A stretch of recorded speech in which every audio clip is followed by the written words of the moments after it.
Hi readers, welcome back to my channel. Lee here, and as you know, I have been doing nothing but witchy reads so far this April. I'm going to continue that until I either get to the end of the month or until I burn out. Last week, so rewind a little bit. Last week, I went through all my downstairs TBR carts and I pulled out every book that was about witches or had witches in them, and then I separated them into piles based on their, I guess, genre. So I did a video about romance books that include witches and horror books that conclude witches, and today I'm going to talk about historical fiction books that include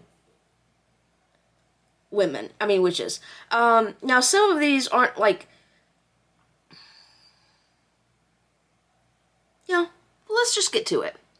So first of all, a classic. I read this when I was a child. I bought it to reread it since I didn't have a copy when I found it in a used bookstore, and that is The Witch of Blackbird Pond by Elizabeth George Speare. In this, one of the things that you'll find when you read like general fiction or historical fiction about witches is that a lot of times the witch isn't a witch, she's just perceived to be a witch by others. And that is the case in The Witch of Blackbird Pond.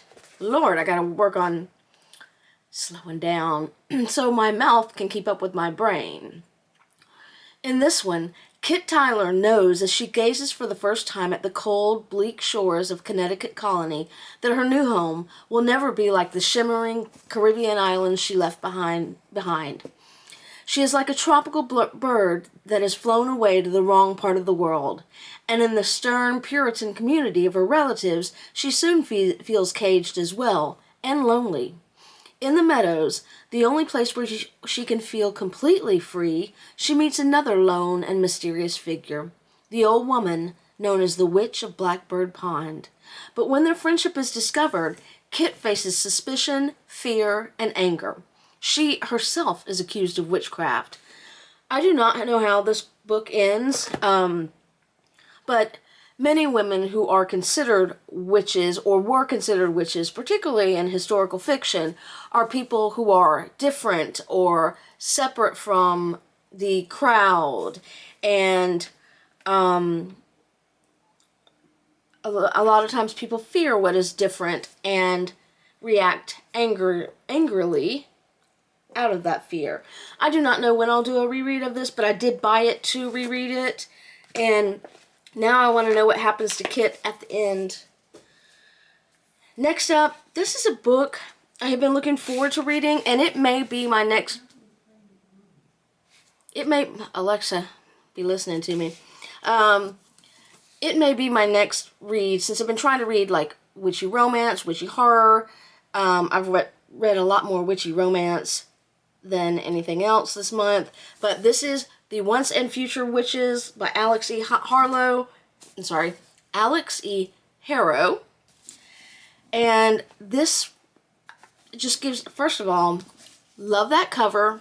I don't even want to look at reviews on it because I really think this is going to be enjoyable. In 1893, there's no such thing as witches. There used to be, in the wild, dark days before the burnings began, but now witching is nothing but tidy charms and nursery rhymes. If the modern woman wants any measure of power, she must find it at the ballot box. Preach. That's where you'll find your power. But when the Eastwood sisters, James Juniper, Agnes Amaranth, and Beatrice Belladonna, joined the suffragists of New Salem, they began to pursue the forgotten words and ways that might turn the women's movement into the witches' movement. Stalked by shadows and sickness, hunted by forces who will not suffer a witch to vote, and perhaps not even to live, the sisters will need to delve into the oldest magics, draw new alliances, and heal the bond between them if they want to survive. I feel like I've read something by Alix Harrow before, but they only list 2 books in here, and I've not read either of them. Anywho, yes, this is up there. I need something a little, hopefully it's good, up there and next to read. Next, this is a book that I have had for quite some time.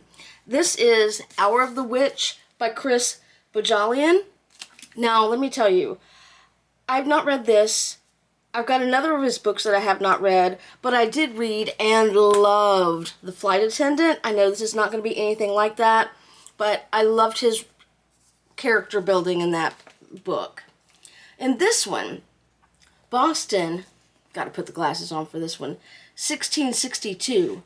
Mary Deerfield is 24 years old. Her skin is porcelain, her eyes Delft blue, and in England she might have had many suitors.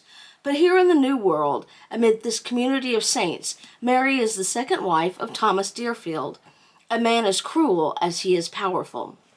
When Thomas, prone to drunken rages, drives a 3-tined fork into the back of Mary's hand, she resolves that she must divorce him to save her life. No shit. But in a world where every neighbor is watching for signs of the devil, a woman like Mary, a woman who harbors secret desires and finds it difficult to tolerate the brazen hypocrisy of so many men in the colony, a woman like Mary soon becomes herself the object of suspicion and rumor. When tainted objects are discovered buried in Mary's garden, when a boy she's treated with herbs and simples dies, and when their servant girl runs screaming in fright from the Deerfield house, Mary must fight to escape not only her marriage, but also the gallows. God, this one looks really good too. I mean, I know it looks really good because I bought it.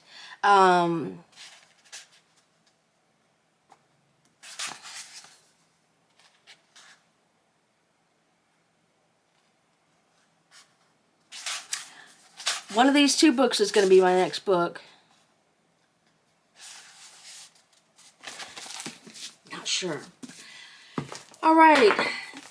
The next 2 books I have in the historical fiction genre are 2 that were both DNFs for me. They just weren't working for me at the time. I have not put them in my recycle pile or rehome pile because I have not yet given up on them. It could change. First one is The Witch's Daughter by Paula Brackston. Again, it just really wasn't working for me at the time, but it has a good premise. In the spring of 1628, the witch-finder of Wessex finds himself a true witch. As Beth Hawksmith watches her mother swing from the hanging tree, she knows that only one man can save her from the same fate, the warlock Gideon Masters. Secluded at his cottage, Gideon instructs Bess, awakening formidable powers she didn't know she had. She couldn't have foreseen that even now, centuries later, he would be hunting her across time, determined to claim payment for saving her life. See, that's, I think, what it was. I don't think I remember in the forward, maybe this was when she's running from him, I guess. I don't know. Anyway, present-day England, Elizabeth has built a quiet life, spent the centuries in solitude, yada yada yada. Her loneliness comes to an abrupt end when she's befriended by a teenage girl called Tegan.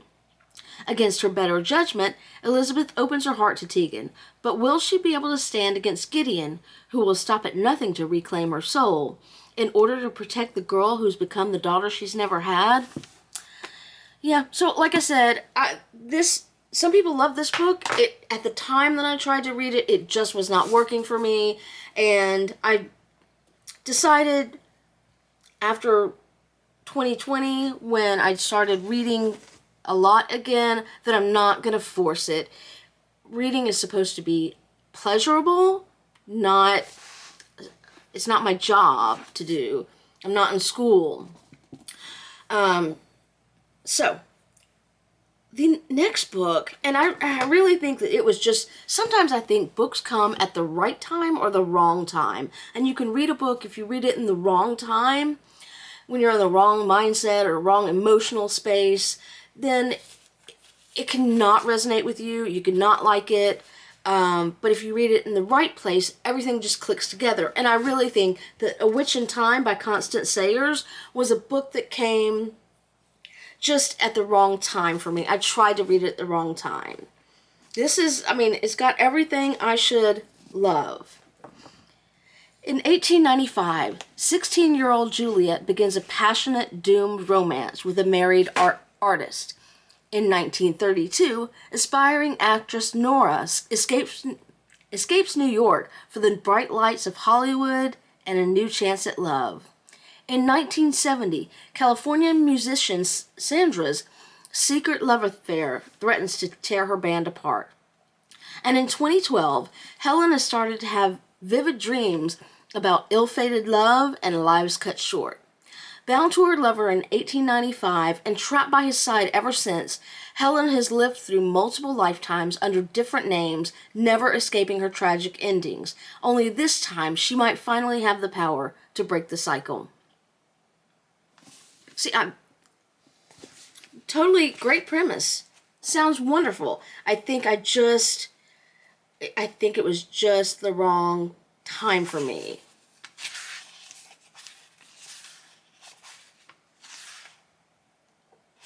So, I've even left my bookmarks in this one, because at some point, I do intend to take it up again, give it another shot. Not right now, though. Need a little bit more separation before I'm ready for that.